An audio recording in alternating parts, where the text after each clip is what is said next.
வேங்கை வயல்னு ஒரு ஊர்ல என்ன நடந்துச்சுன்னு நம்ம எல்லாருக்குமே தெரியும். சமூக நீதி பேசுற இங்க இருக்கிற அரசு அதுக்கு எந்த விதமான ஒரு நடவடிக்கை எடுத்த மாதிரியே எனக்கு தெரியலையே.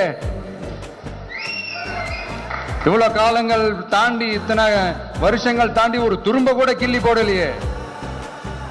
அதுதான் இதெல்லாம் இன்னைக்கு அம்பேத்கர் அவர்கள் இன்னைக்கு பார்த்தாருன்னா வெக்கப்பட்டு தலை குனிஞ்சு போவார்ல. கரெக்ட். நம்ம நடக்கிற பிரச்சனைகள், நடக்கிற கொடுமைகளுக்கெல்லாம் நம்ம குரல் கொடுக்கணும். ஆனா நடக்கிற பிரச்சனைகள் ஒன்னா ரெண்டா, பெண் குழந்தைகளுக்கு எதிரா, பெண்களுக்கு எதிரா, ஏன் மனித உயிர்களுக்கு எதிரா, இதெல்லாம் நம்ம பார்க்கிறோம், படிக்கிறோம், மத்தவங்க கிட்ட இருந்து கேட்டு தெரிஞ்சுக்கிறோம். இதுக்கெல்லாம் ஒரு நிரந்தரமான ஒரு தீர்வு என்ன தெரியுமா? ரொம்ப சிம்பிள் தான். நம்ம தமிழ்நாட்டு மக்களுக்கு தேவையான அடிப்படை வசதிகளை பாதுகாப்புடன் முறையாக முழுமையாக அளிக்கும்